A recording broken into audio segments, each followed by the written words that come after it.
So as you can already see, this is fantasy maps made easy. Now, I used some tea, not to drink, not because I was tired, just because it gives a nice way of staining the paper and allowing you to create a map without really having to decide where everything goes. Just let the tea leaves decide.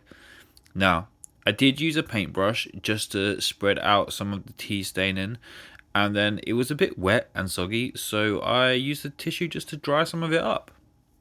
If you're still watching this video, why not just press that like button and help us as a channel grow? Now, whew, I bet Frodo was relieved.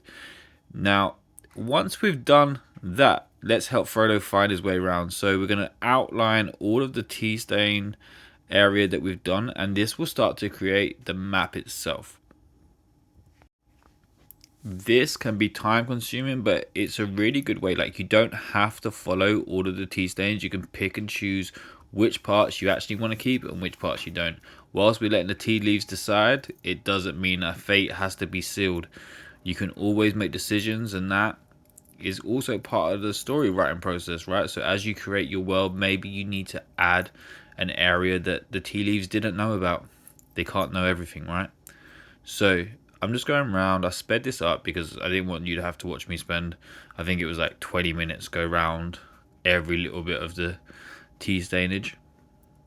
I did like the little islands as well. I just thought they would be great for like a little tiny adventure, like a quick pit stop.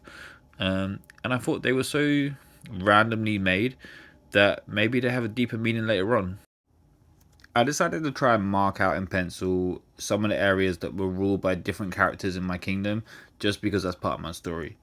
I then decided that I was going to add the climate. Now I use, as you can see on my phone, a world map. Now this just helped me to understand like how our equator works and stuff, and I wanted a world that feels kind of familiar, so the reader could come to like some kind of like emotional attachment to the world without ever being there. Like, it's a completely different place.